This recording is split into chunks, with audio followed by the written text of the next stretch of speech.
Let me ask you something personal. Think about the last time someone disrespected you. Did you say something?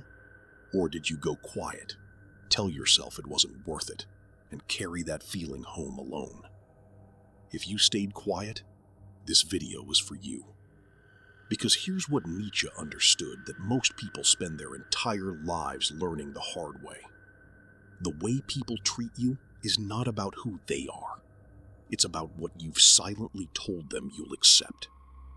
Today we're going through 7 forms of disrespect that are quietly costing you your self-worth, and exactly why you need to stop tolerating them, starting now.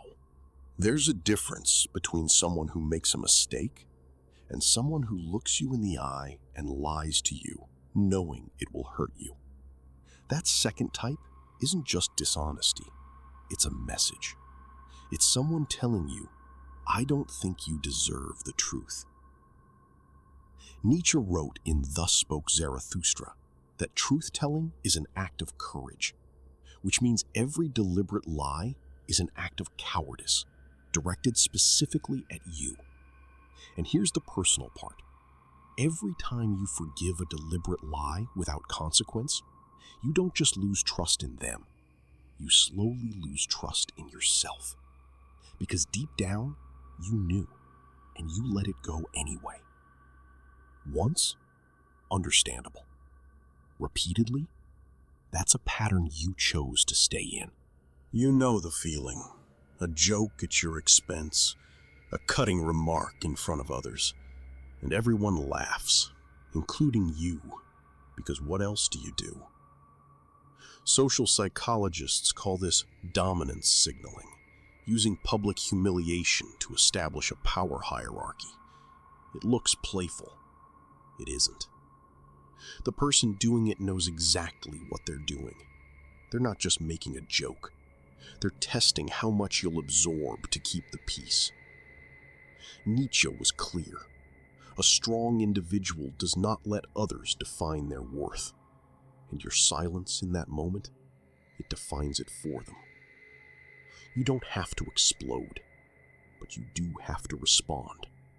Because the way you react to disrespect in public teaches every person in that room how to treat you. Boundaries aren't walls. They're information. They tell people what you value, what you need, and what you won't compromise on. And some people, the moment they sense a boundary, immediately start looking for the edge of it. Attachment research shows that people with unclear or unenforced boundaries disproportionately attract individuals who test them. Not because they're unlucky, because untested limits look like an invitation.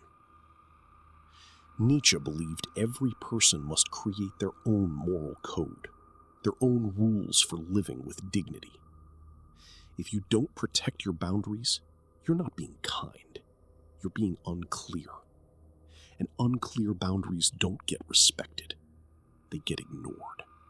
Your kindness is one of the best things about you. But somewhere along the way, someone figured out they could use it. They always need something. Your time, your energy, your help. But the moment you need something back, they're suddenly unavailable. Nietzsche criticized what he called slave morality, the way compassion gets weaponized by people who mistake softness for weakness. Here's the truth. Generosity given to someone who only takes is not a virtue. It's a habit, and habits can be broken. The question isn't whether you're kind enough. The question is, are you kind to yourself too? This one hits differently because it's so quiet. They don't insult you. They don't fight with you.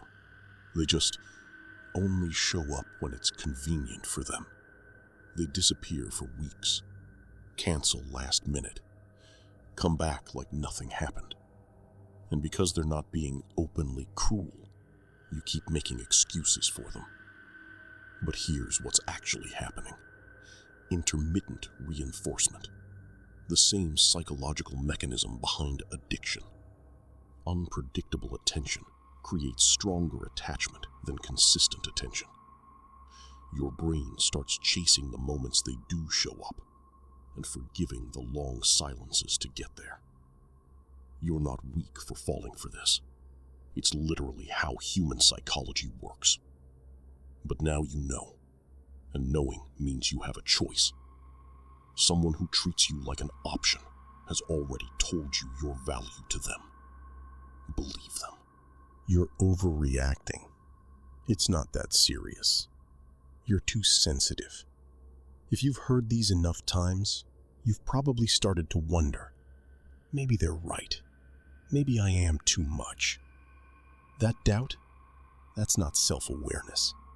That's the result of emotional invalidation, a documented psychological pattern where someone systematically dismisses your feelings until you stop trusting them yourself.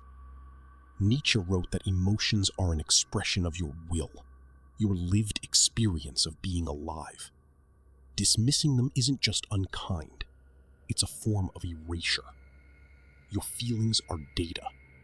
They are never wrong for existing. And anyone who makes you feel ashamed of having them doesn't deserve access to them. Trust is not rebuilt just because someone apologizes. Neuroscience shows that betrayal doesn't just hurt emotionally. It physically changes how the brain processes future social information. The threat detection system becomes hyperactive. You become less open, less trusting, not just with them, with everyone. That's the real cost of betrayal that nobody talks about. Nietzsche considered loyalty a mark of true character, not loyalty out of obligation, but loyalty as an expression of genuine respect. A person who betrays you once revealed something permanent about their character. Forgiving them is your choice. Trusting them again, with the same access, the same vulnerability, the same closeness, is a different decision entirely. Here's what I want you to take from this. Forgiving people is something you do for yourself. It releases the weight. It protects your peace. But forgiveness is not the same as permission. You can forgive someone completely and still decide they no longer get access to you. Nietzsche said it best. The respect others give you often reflects the respect you give yourself.